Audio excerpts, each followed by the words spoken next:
tanggal 20 Maret ini kemungkinan KPU kan sudah akan mengumumkan hasil akhir dari Pilpres dan Pileg. Dan setelah diumumkan secara resmi itu kan ada surat keputusan KPU. Nah, surat keputusan KPU itulah yang menjadi objek sengketa di Mahkamah Konstitusi. Dan berdasarkan peraturan yang berlaku, pihak yang tidak puas terhadap keputusan KPU itu dapat melakukan perlawanan ke Mahkamah Konstitusi, permohonan supaya keputusan KPU itu dibatalkan. Dan itu hanya diberi waktu 3 hari. 3 hari dari tanggal 20.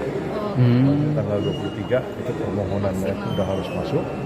Dan kalau hasilnya tetap seperti sekarang, artinya kan Pak Prabowo Gibran kan sebagai pemenang, anggaplah seperti itu kan. Kalau tidak ada gugatan sengketa gitu. Kalau misalnya yang bisa mengajukan permohonan pembatalan itu kan hanya pihak yang kalah kan.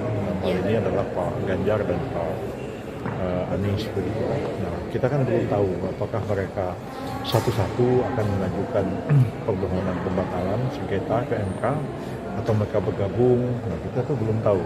Nah, jadi tugas dari kami di TKN-nya Pak Prabowo itu tugas saya lah mempersiapkan para lawyers. Sudah dirumuskan dan sudah diterap surat kuasanya, sebentar lagi akan disampaikan kepada Pak Prabowo dan Pak Gibran itu ditandatangani. Ada sekitar 36 orang lawyers yang akan standby begitu. Kalau mereka tanggal 23 nanti mengajukan permohonan sengketa ke Mahkamah Konstitusi, kita juga akan menyampaikan surat kepada mereka sebagai pihak terkait atau siap tergugat intervensi dalam perdata. Nah, jadi sebagai pihak terkait kan nanti kita menunggu, kan itu harus diputuskan oleh rapat musyawarah hakim MK apakah akan diterima sebagai pihak terkait atau tidak. Biasanya sih diterima. Ya. Kalau diterima ya kita akan hadir di MK. Itu posisi kita itu sejajar dengan KPU. Karena kan yang melakukan permohonan kan adalah misalnya Pak Ganjar dengan Pak Anies. Yang termohonnya kan KPU. Nah, kami ini adalah pihak terkait yang melakukan intervensi. Jadi posisi kita itu sebenarnya agak sejajar dengan KPU. Jadi seperti halnya KPU sebagai termohon, kita sebagai pihak terkait itu kita berhak untuk memberikan jawaban, ya, tanggapan, menyanggah bukti-bukti yang diajukan oleh pemohon, menyanggah keterangan-keterangan saksi yang diberikan oleh saksi ahli yang mereka ajukan, dan kita juga bisa mengajukan bukti-bukti sebaliknya. Yeah. Jadi kalau mereka mengatakan ada kecurangan, kita bilang ini nggak curang kok, ini buktinya. Gitu. Jadi posisi kita itu sejajar dengan KPU. Prof, kalau yang 36 tadi kan sudah ada nama-namanya, itu siapa saja, apakah termasuk Pak Oto Hasibuan yang akan? Iya, jadi yang dipasukkan sebagai ini sih nanti diputuskan oleh Pak Prabowo sendiri ya. Jadi yang kita musyawarah juga dengan Pak Oto, dengan Pak Ojek Kaligis. Jadi yang dimasukkan sebagai ketua tim itu saya, karena memang bidangnya hukum tata negara kan, dan hukum administrasi negara. Yang kedua wakil ketuanya itu diajukan adalah Pak Oto Hasibuan. Wakil ketua juga Pak Ojek Kaligis, wakil ketua juga Pak Dr. Fahri Bahmid dari Makassar ya. Nah, jadi itulah yang, dan seluruhnya itu ada 35-36 lawyer, dan sebagian besar adalah lawyer profesional, dan beberapa memang adalah nama-nama yang diusulkan oleh partai koalisi. Jadi dari Golkar ada, dari Gerindra ada, dari partai-partai lain juga ada. Ya, ada yang mengusulkan nama si A si B, tapi ini nggak bisa, ini anggota DPR. Ya, anggota DPR kan, walaupun mereka anggota DPR, walaupun mereka advokat, dia nggak boleh, dan ada advokatnya di suspend sementara. Profesional itu maksudnya mereka memang lawyer gitu ya, advokasi. Ya. Prof, ini sejauh ini ada resistensi nggak sih? Komunikasi dengan pihak 01 dan 03, pembacaan dari internal gimana? Apakah memang mereka masih resisten untuk dinilai akan mengajukan gugatan, atau mereka udah mulai akan menerima, udah ada komunikasi dengan 02 gitu? Saya nggak tahu. Itu kan levelnya pada masing-masing pasangan calon presiden. Kalaupun mungkin ada komunikasi mungkin pada level Gerindra, PDIP begitu sebagai partai-partai utamanya atau Nasdem gitu. Tapi kalau partai koalisi yang lain sih nggak begitu banyak terlibat kan. Jadi memang fokus untuk mempersiapkan. Iya, memang karena kampanye udah selesai, jadi ya tugas yang tersisa ya dalam menghadapi sidang MK kan. Prof, kubu 03 sedang mempersiapkan salah satu saksi pamungkas katanya seorang Kapolda yang akan dihadirkan ke MK.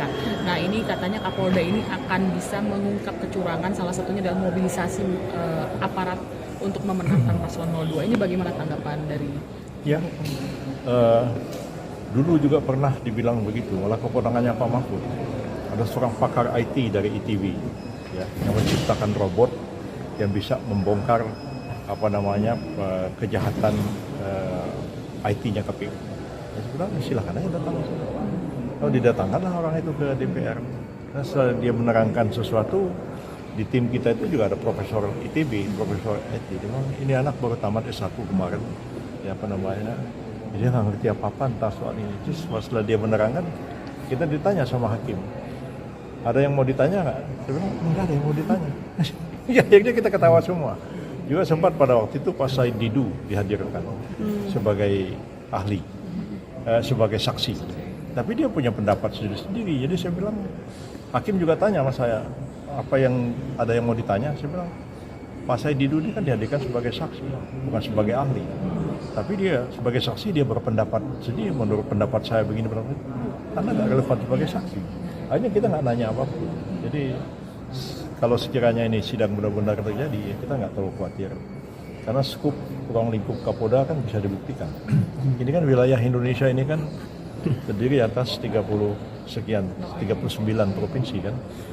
Harus menang itu kan setengah provinsi plus 1. Kapolda itu kan hanya di satu provinsi. Kalau dia mengungkapkan terjadinya penipuan segala macam pengerahan massa di tempat yang dia sendiri menjadi Kapolda, apa bisa menggugurkan 39 provinsi yang lain? Artinya dia memang punya batasan wilayah kekuasaan dia itu ya sebagai Polda ini kan itu ya, Prof. Untuk bisa mengatakan TSM terstruktur kan masif dan sistematik. Kita akan tanya secara sistematik, Anda bisa buktikan nggak ada Kapolda di mana? Masa Kapolda Bali? Apa Anda tahu yang terjadi di Aceh?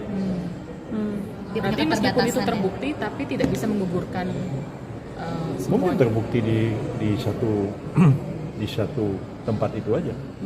Tapi pun untuk mengatakan bahwa itu terbukti di satu wilayah Kapolda, agak. Ya. Di beberapa TPS barangkali bisa, di beberapa desa, beberapa kelurahan. Itu satu kabupaten aja berat, apalagi misalnya dia Kapolda yang besar, kan? Dia Kapolda Jawa Timur.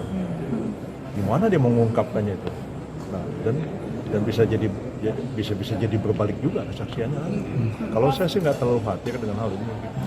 Prof, ini kawal pemilu terbaru merilis hasil sementara gitu ya dari real sementara Pilpres dan menyebutkan bahwa tidak ada TSM dari kemenangan sementara Prabowo Gibran. Ya, TSM itu kan bisa aja pelanggaran itu terjadi. Tapi pertama, apakah dia memenuhi unsur sistematik, ya, terstruktur dan masif.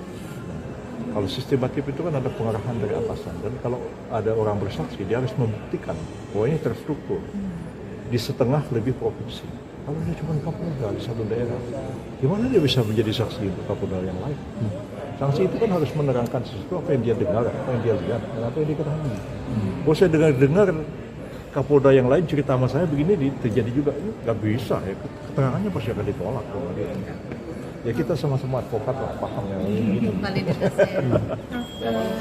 Terkait peran dan posisi Pak Jokowi di koalisi, ini kan ada wacana menjadikan koalisi Indonesia Maju ini sebagai koalisi permanen.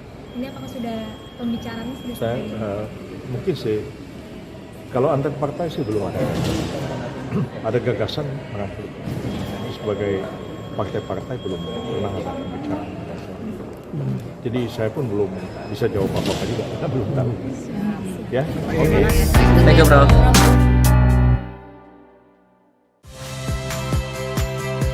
Saya Friska Clarissa. Saksikan program-program Kompas TV melalui siaran digital, pay TV, dan media streaming lainnya. Kompas TV, independen, terpercaya.